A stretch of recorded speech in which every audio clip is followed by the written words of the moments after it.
شروع اللہ کا نام لے کر جو بڑا مہربان نہایت رحم والا ہے۔ پیغمبر صلی اللہ علیہ وآلہ وسلم نے تیوری چڑھائی اور منہ پھیر لیا کہ ان کے پاس ایک نابینا آیا، اور تم کو کیا خبر، شاید وہ پاکیزگی حاصل کرتا یا وہ سمجھ جاتا تو تمہارا سمجھانا اسے فائدہ دیتا۔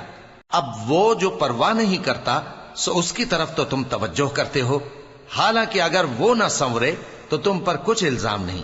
اور وہ جو تمہارے پاس دوڑتا ہوا آیا اور وہ اللہ سے ڈرتا بھی ہے تو اس سے تم بے رخی کرتے ہو۔ دیکھو یہ قرآن نصیحت ہے، پس جو چاہے اسے یاد رکھے۔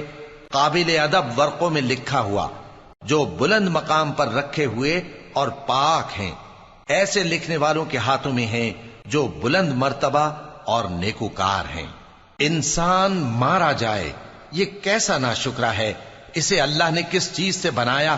نطفے سے بنایا، پھر اس کا اندازہ مقرر کیا، پھر اس کے لیے رستہ آسان کر دیا، پھر اس کو موت دی سو اسے قبر میں پہنچایا، پھر وہ جب چاہے گا اسے اٹھا کھڑا کرے گا۔ کچھ شک نہیں کہ اللہ نے اسے جو حکم دیا اس نے اس پر عمل نہ کیا۔ تو انسان کو چاہیے کہ اپنے کھانے کی طرف نظر کرے۔